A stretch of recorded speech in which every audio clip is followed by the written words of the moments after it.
and we were just covering them up. And it has to be said, in the first half, Halifax's attack on the goal line was really bad.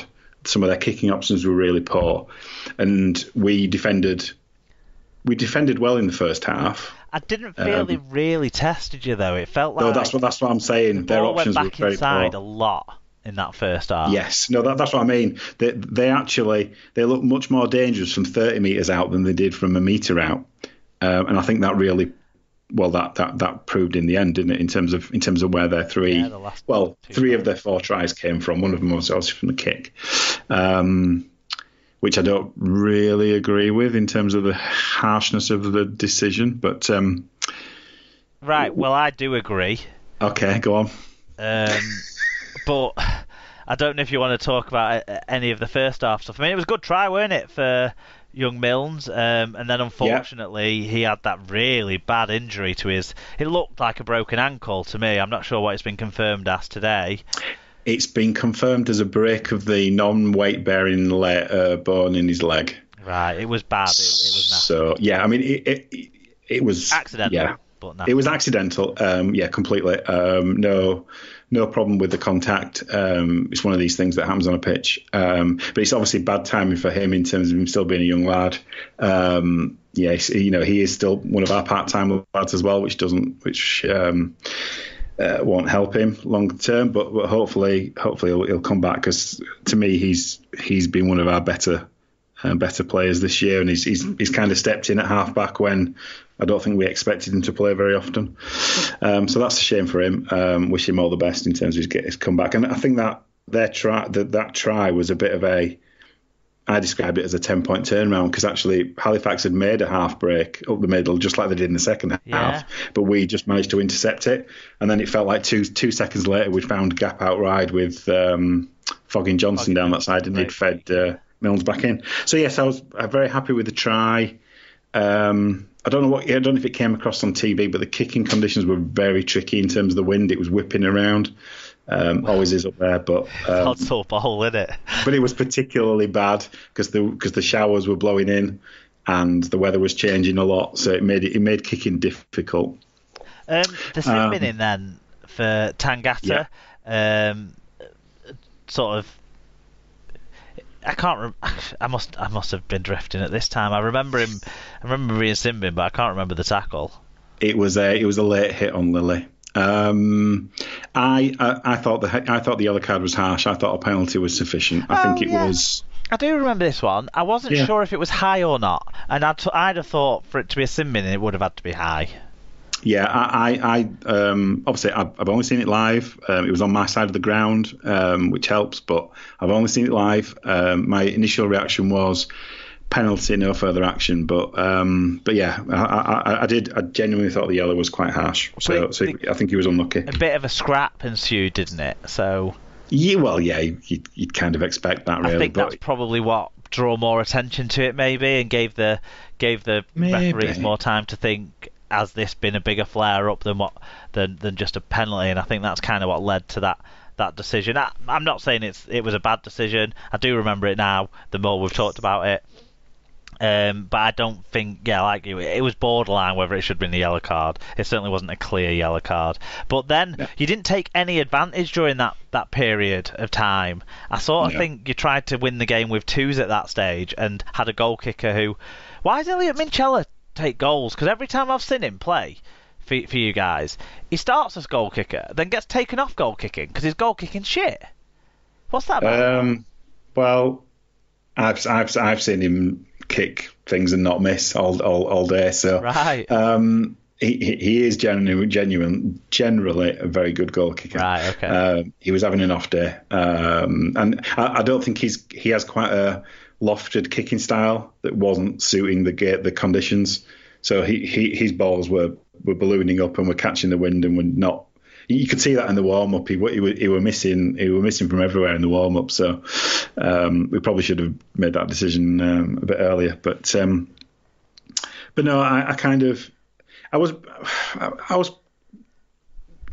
relatively happy with 6-0 at half time because defensively we hadn't looked that troubled. Yeah. And then Let's talk a bit about the penalty try, because I only saw it live. So I thought it was a bit harsh. Well, it was a comedy of errors for a start. I mean, the BBC, the people in the truck for BBC, ain't got a patch on the people for Sky in terms of getting the footage to get put together for the video ref, because that was farcical in itself. They kept wanting to show an angle that wasn't what he was asking for, and then the score went up on the board as a penalty try, didn't it? Yeah. When I think that's because the video referee accidentally said penalty try, 8-point try, and then hearing 8-point try, the BBC people who were controlling the scoreboard on the telly put an 8 next to Halifax's name immediately, and then when they took the conversion and scored that, they changed it to 10. And someone must have realised and took it off the screen, and then when it came back on the screen after the second kick-out goal was taken, it became 8 points at that point. 8 points and the correct score. So Tyra took the ball, didn't he? Great kick, great take, took the ball, fell into the in-goal area and got the ball down. As he was in the process of scoring the try, Jake Webster tackled him in the air around his head. Right, okay. That's how I saw it. Okay. I as I said, I haven't seen it back. Live, it didn't look like he'd got it down. No, if you say he did, then he did. There was That's fine. a bit of a question. So when he put it down, it came out straight away. Yeah, that's what you can see from 50 yards away. That's all you can see, really. You see the ball bouncing away. I can totally understand why people might have thought, because I thought they didn't put enough focus on checking that in the video ref referral, actually. But there was a replay from the camera sort of on the try line to the side that made it clear that he did still have it in his hand when it hit the ground, and then it shot out very quickly after Fair that. enough. Yeah, so he did ground it. Okay. I kind of, and if let me qualify this. If the contact was around his head, then I almost don't have a problem with it being an 8-point try. Then it wasn't a violent contact. No, this is the difficulty that I have in terms of as Kay said in his post-match comments. Gareth Rayner on Sam Tompkins from a Challenge Cup tie from 10 years ago. I remember that as well. But what Kay said in his post-match comments were that if Webster wasn't competing for the ball, then he'd obviously have an issue with that. So I don't know. Webster clearly sort of grabbed Tyra. He's grabbed at him. He's gone to grab Tyra. Maybe he was wanting to compete for the ball first of all, but he's been out jumped by a. He's been out jumped and he's grabbed him around the sort of neck, sort of head, sort of neck, chin, sort of. He has made contact with the head, and his feet were off the floor, like he was in the air still. So it's foul play in the act of scoring. Yeah, it is. Yeah. It is, and as I said, without seeing it back. But one thing I would say is, obviously, at that time we were 6-0 up, and then suddenly we're 8-6 behind, and it took us about 10 minutes to get over that. We were It felt like we were slightly sulking about the decision, and obviously, as you'd expect, the fans were getting on the referee's back, obviously. And then we saw the best and worst of Scott Griggs in a 10-minute spell. Well, if the man doesn't drop a crucial ball, then has Scott Griggs really been playing? I thought with that Jake Webster try, to be honest, I thought that was Bradford getting back into the game, getting back into control of the game. I thought, I got to sneeze. Halifax. Excuse me. I thought Halifax were gonna fall apart at that stage, really, because they hadn't shown a great deal of creativity to break really good defence down. This was my thought. I thought that was us getting back on track.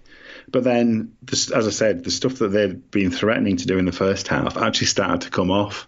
The little inside pass around the kind of the line was killing us, and we just couldn't cope with it. And Morel's done that to us on multiple occasions. This isn't just a one-off occasion for the rotund Morel. He does that. It feels like if Fax beat us, which they've got a pretty good record against us in the last few years, he tends to be at the centre of everything good that they do. We can't seem to cope with him. 5 years, though, isn't it? Yeah, it is. But I don't know.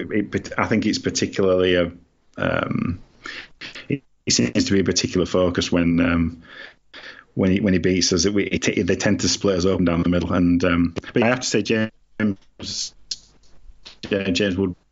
Woodburn Hall's just done it to kind of.